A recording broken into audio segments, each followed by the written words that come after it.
once again. Just seeing the result. 2-2, Everton at home to Arsenal. It was a good point, I suppose, for both teams. Probably Everton deserved the 3 points. Arsenal didn't play great. Yeah, just to start off, Arsenal, they started off with Giroud on the bench. They started off with Arteta was obviously out. They started off with Cazorla on the bench. Gibbs wasn't in the team. Surprisingly, Koscielny started on the bench. Now, for me, Chambers has been playing well. Mertesacker just come back from the World Cup. I would have played Mertesacker and Koscielny together, regardless of how well Chambers has been playing. I think a game at Goodison Park, which is a hard place to go. Let's not get this wrong. Everton are a great club at the moment. Great team, great strong like spirit in the team. Lukaku is brilliant. I would have started Mertesacker and Koscielny. Yeah. Anyway, that's my decision. I'm not Wenger, I suppose. It was alright. The first half, Everton completely dominated. Arsenal weren't at their best at all. They were quite poor, to be honest. Alexis Sanchez didn't really do it for me up front. Everton took the lead. It was a good goal. It was a good header. It was a bit sloppy from Ozil. He should have been marking Coleman. Coleman came in behind him, ran in and headed it. Szczesny couldn't really do anything. The second goal was Lukaku got the ball on the wing. He just ran past all our defenders. He tapped it a nice reverse pass into Naismith, who slotted it home under Szczesny's legs. It was an offside goal, but the linesman didn't give it, so that's just bad luck. Half time, I do want to say it was a great decision by Wenger. It was a brave decision to take off Sanchez at half time and bring on Giroud up front. I'm not Giroud's biggest fan of giving him stick, like here and there.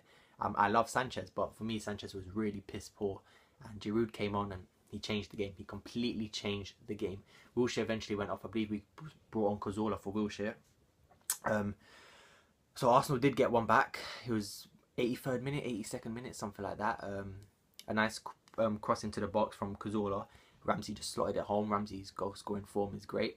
And then in the last minute of the 90, Wilshere done a long high ball across to Monreal on the left wing. Monreal crossed it, a great cross. This time, I don't know what he was doing. He just let Giroud get his head on it, and Giroud headed it right into the corner. Everton were pissed. You just see Leon Osman like, oh shit.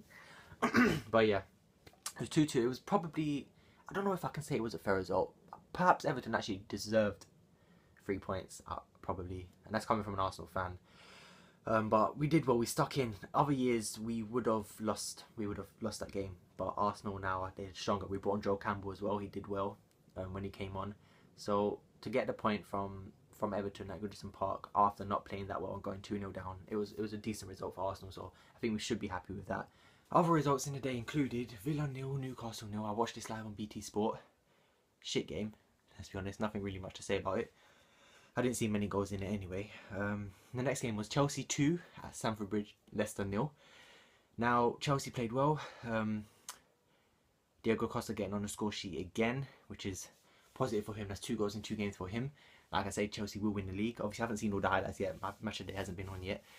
But obviously, it was a convincing win, 2-0, clean sheet.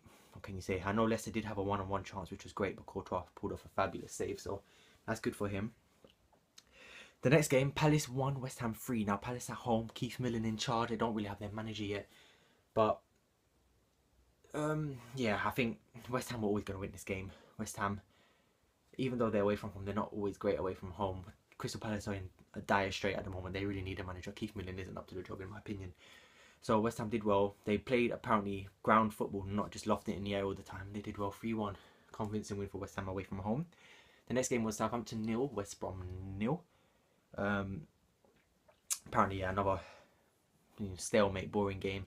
Southampton and West Brom, they're probably even at the moment in their levels. Southampton obviously sending a lot of players and not really bringing players in, but not as to the standards of what they sold. And similar thing with West Brom, really. They're all right. It's about even. There's probably a fair result between them. The last game was Swansea at home to Burnley. Swansea beat Burnley 1-0. That's Burnley 2 losses in a row for them in their journey into the Premier League. Swansea 2 wins on the trot now, away to Man United and then at home to Burnley. It's a good start for Swansea. I did think Gary Monk wouldn't last that long, but he's done well, obviously. Burnley, Sean Dyche, I love the guy, but I just don't think they've got enough. I just don't think they've got enough to stay up. I know it's early to say that, but they've got to be getting points against teams like Swansea if they want to survive, and I don't think they will survive. They just don't have the players. I mean, they have Scott Arfield playing for them, and he was with us at Huddersfield not long ago, and he was shite. So, I mean, I don't know. We'll see. But yeah, it's been a Northern Cockney here, so I hope you like the video. Like and subscribe, and yeah, peace.